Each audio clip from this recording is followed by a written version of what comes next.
Debat panas yang tidak esensi terjadi pada acara debat Capres ketiga. Prabowo diserang oleh dua orang lawan tandingnya. Mestinya gagasan dan pandangan pertahanan dan geopolitik serta hubungan luar negeri mengemuka. Namun celotehan hasutan diduga menyesatkan terkait senjata usang dan rendahnya kualitas kinerja pertahanan yang dilontarkan lawan politik. Dan untuk membahas lebih lanjut, telah hadir bersama kami Jubir Menhan, Dhanil Anzar Simanjuntak. Selamat malam, Bang Dhanil. Selamat malam Mas Ali, Assalamualaikum. Ya, waalaikumsalam Bang Dhanil. Ini Bang Dhanil bagaimana nih pandangan Anda terkait debat semalam? Kenapa kok kesannya ini menyerang individu nih Bang? Iya, saya melihat ini seperti debat, presiden, seorang presiden sedang diserang oleh 2 orang pengamat yang nyinyir, kira-kira begitu. Jadi seorang presiden yang sedang diserang oleh 2 pengamat yang nyinyir dan, Pak Prabowo tentu memahami hal itu karena memang, faktanya Pak Prabowo ada di posisi, ruling person atau orang yang sedang memimpin, terkait dengan pertahanan. Jadi memang, beliau memahami ketika beliau diserang dan sebagainya. Namun sayangnya serangan-serangan itu tidak, dalam konteks visi misi. Banyak serangan-serangan yang dialamatkan itu terkait dengan serangan pribadi. Nah itu yang kita sayangkan. Jadi, ini seperti pengamat yang nyinyir tadi saya sebutkan. Jadi, ketika serangan, pribadi itu dialamatkan kepada Pak Prabowo berusaha dalam posisi yang, tenang dan dan sabar tentu, karena ya itu tadi, serangan-serangan ini tentu menurunkan kualitas dari, perdebatan, itu pertama. Kemudian kedua, Mas Ali, banyak data-data yang digunakan oleh, Mas Anies dan Mas Ganjar, itu adalah data-data yang penuh dengan kebohongan. Misalnya ya, Mas Ganjar dulu. Mas Ganjar itu menyebutkan bahwasannya, Mirage, 2005 itu mau dihibahkan oleh, Qatar dulu. Ternyata faktanya tidak ada data yang menyatakan bahwasannya Qatar mau, mau menghibahkan Mirage 2005 itu, sehingga itu adalah data bohong. Kenapa kami nyatakan tidak ada yang akan menghibahkan? Karena kita sudah mengecek ke Qatar, mereka sudah menyatakan tidak pernah mau menghibahkan. Kemudian kedua, Pak Imam Sufaat, Marsikal Imam Sufaat yang juga merupakan, Kasau pada saat itu menyatakan tidak ada itu rencana, Qatar menghibahkan pesawat Mirage itu. Jadi apa yang diungkapkan oleh Pak Ganjar itu adalah, kebohongan, ini yang kita sayangkan. Nah kemudian kedua misalnya terkait dengan pernyataan Pak Anies. Beliau menyatakan ada belanja alutsista bekas senilai 700 triliun. 700 triliun itu data dari mana? Karena tidak ada anggaran, Kemhan itu sebesar 700 triliun.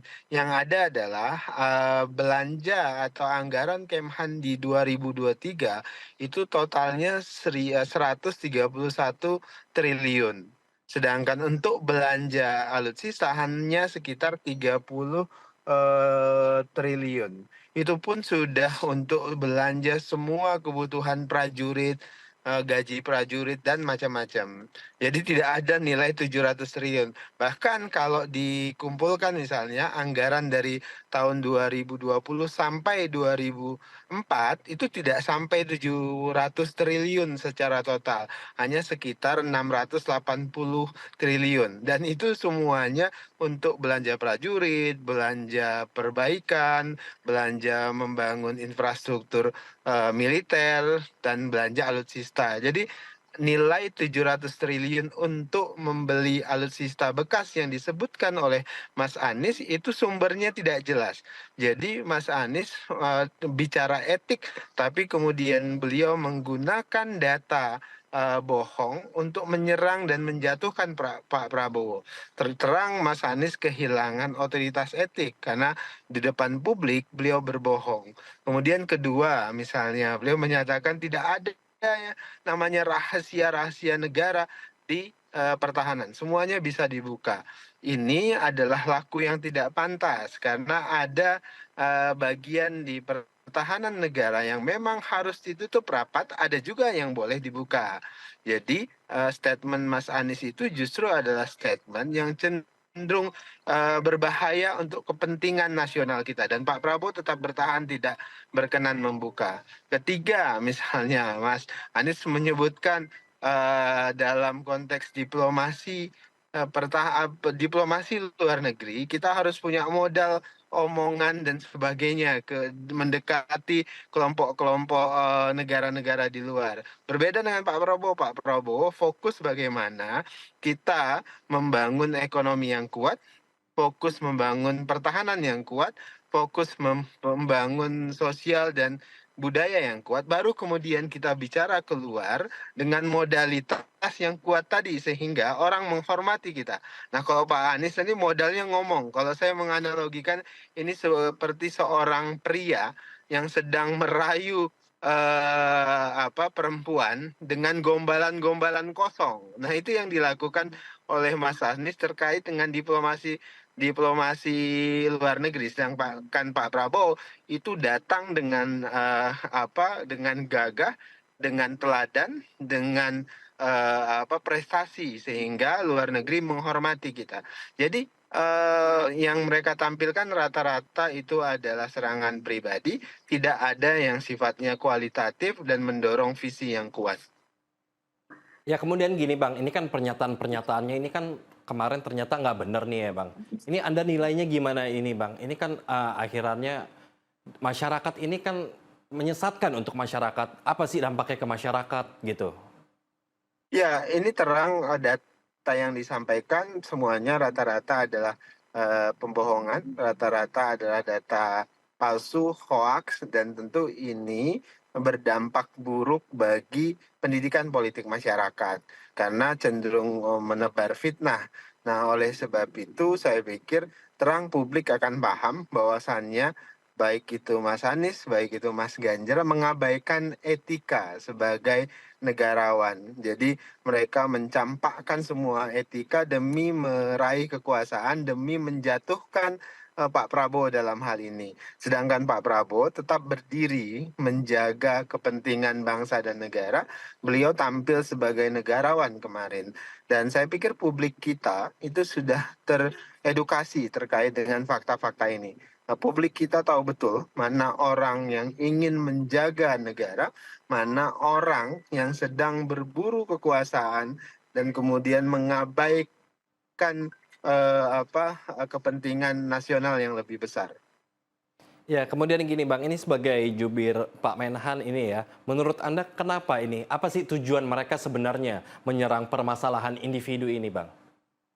Ya sederhana, mereka ingin menyulut emosi Pak Prabowo agar kemudian Pak Prabowo tidak konsentrasi, agar kemudian masyarakat itu tidak percaya dengan Pak Prabowo, sehingga mereka berusaha mati-matian mendowngrade personal atau pribadi Pak Prabowo. Tapi sayangnya saya berkeyakinan publik kita sudah sangat kenal dengan Pak Prabowo, sudah sangat tahu sikap kenegarawanan Pak Prabowo. Jadi justru serangan-serangan itu menurut data yang kami terima itu justru mendapat simpati dan empati publik yang sangat masif.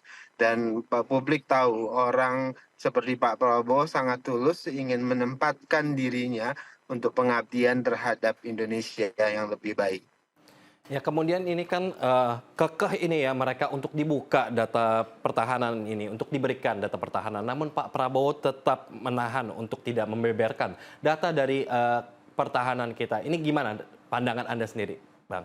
Tentu seperti sering saya sampaikan, banyak data yang bisa kita buka dan itu tentu sudah dilakukan oleh Kementerian Pertahanan melalui Humas, melalui juru bicara seperti saya. Namun banyak juga data-data yang tidak bisa kita buka secara telanjang dalam tanda kutip. Sehingga Pak Prabowo tahu betul memilah dan memilih mana yang harus disampaikan, mana yang tidak perlu disampaikan. Kalau kata orang pepatah Melayu itu tidak semuanya harus pecah di mulut, sebagian harus pecah di perut. Atau ibaratnya itu ya yang perlu disampaikan ya kita sampaikan, yang tidak perlu kita sampaikan, kita jaga rapat-rapat. Kenapa begitu? Karena kita harus menjaga informasi pertahanan kita, strategi pertahanan kita, dan jenis-jenis alat-alat pertahanan kita atau alutsista kita, agar kemudian kekuatan kita, strategi pertahanan kita tidak mudah dibaca oleh luar negeri atau pihak lain. Selain itu, Pak Prabowo juga ingin menjaga moral masyarakat, moral rakyat agar tetap percaya bahwasannya Indonesia itu bisa berdaulat, Indonesia tetap bisa menangkal semua ancaman yang berasal dari dalam maupun dari luar. Kemudian ini ada pernyataan juga ini dari paslon nomor satu ini. Ada ordal Prabowo di proyek food estate. Ini menurut Anda bagaimana ini pandangan Anda sendiri terkait Ya, statement ini?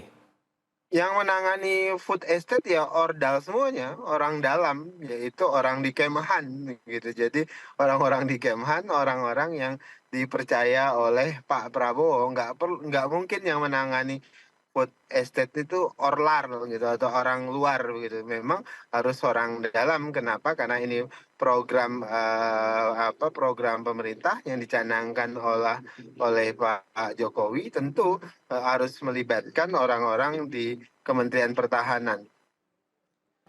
Kemudian dari pandangan Anda sendiri ini pernyataan-pernyataan yang menyesatkan ini dari paslon-paslon lain ini hanya mencari poin atau bagaimana? Atau mencari perhatian aja saat debat semalam ini, Bang? Nah, ini bedanya Pak Prabowo dengan calon lain.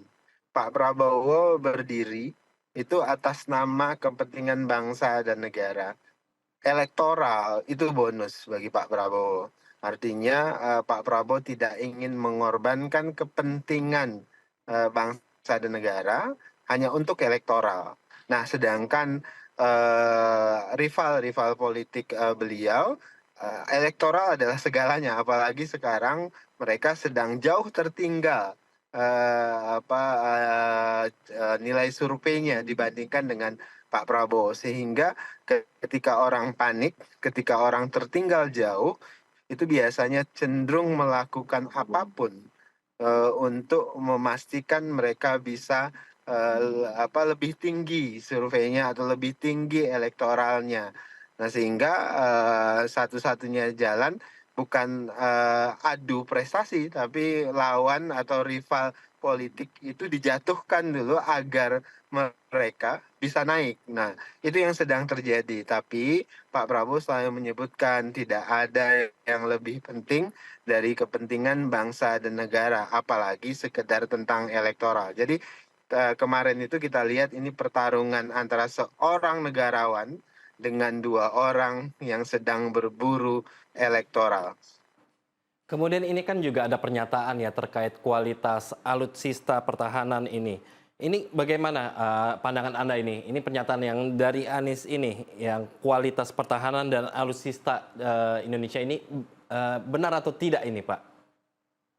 Mas Ali, kita punya banyak PR dan itu Pak Prabowo sadar betul. Jadi banyak alutsista kita sudah tua, banyak alutsista kita harus diperbaiki, harus diperbaharui. Dan itulah kenapa Pak Prabowo berkomitmen menaikkan anggaran belanja alutsista kita, termasuk anggaran alokasi Kementerian Pertahanan. Makanya kita ingin tahun depan ketika Pak Prabowo menjadi presiden, anggaran alutsista kita atau anggaran Kementerian Pertahanan atau anggaran pertahanan kita bisa di atas 1,5% dibandingkan dengan PDB. Dengan cara begitu kita bisa memaksimalkan, apa yang optimum,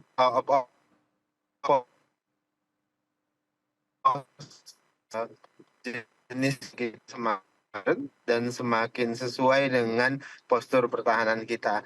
Jadi itu yang sedang dikejar dan dilakukan oleh Pak Prabowo. Itulah kenapa Pak Prabowo mati-matian melakukan diplomasi pertahanan, memastikan dapat pesawat tempur yang terbaik seperti Rafale, kemudian juga mencari alternatif-alternatif untuk menutup kekosongan pertahanan udara. Itulah kenapa ada Mirage dan sebagainya. Termasuk di laut, Pak Prabowo juga memaksimalkan kapal selam, kemudian frigat, kapal tempur dan sebagainya, termasuk satelit dan radar. Jadi banyak yang memang harus kita perbaiki secara maksimal. Tapi yang perlu dipahami adalah tidak sembarangan menyebut data, tidak sembarangan menyebut kelemahan-kelemahan pertahanan kita yang kemudian akan menyebabkan moral masyarakat kita runtuh, kemudian luar negeri kemudian melihat kekuatan kita lemah. Nah, itu sangat berbahaya. Apalagi yang kemarin berusaha dibuka oleh Pak Anies dan Pak Ganjar ya, hal seperti itu. Ya, kemudian ini Bang, poin-poin apa yang menurut Anda dari paslon nomor urut 1 dan nomor urut 3 ini yang ngawur dalam menyatakan pandangan dan pertanyaannya sehingga akhirannya berbahaya ini Bang? Itu tadi data. Jadi data semua yang disampaikan itu semuanya banyak data yang hoax, penuh dengan fitnah dan tidak benar. Tadi saya sebutkan misalnya Mas Anies menyebutkan 700 triliun untuk belanja alutsista bekas. Saya nggak tahu itu sumbernya dari mana. Itu karangan yang sangat jelek dan itu berbahaya untuk bangsa dan negara, itu berbahaya untuk publik kita. Jadi Mas Anies berusaha seolah-olah bicara tentang etika, tapi beliau terang melakukan pelanggaran etika yang sangat berbahaya untuk kepentingan bangsa dan negara. Terakhir Bang Dhanil, ini apa saja yang menjadi sorotan Anda usai debat semalam ini Bang? Ya, kita berharap apa namanya debat bukan menjadi ajang memperolok-olok, debat bukan jadi ajang untuk menyerang personal, menghina personal. Kita berharap debat menjadi adu gagasan, adu visi dan saling menghormati satu dengan yang lainnya. Itu yang kita harapkan. Tidak ada lagi misalnya model-model menghina dan memperolok-olok seperti yang ditontonkan oleh Pak Anies dan Pak Ganjar kemarin. Baik, terima kasih Bang Dhanil telah bergabung bersama kami dalam laporan 8 malam Garuda TV.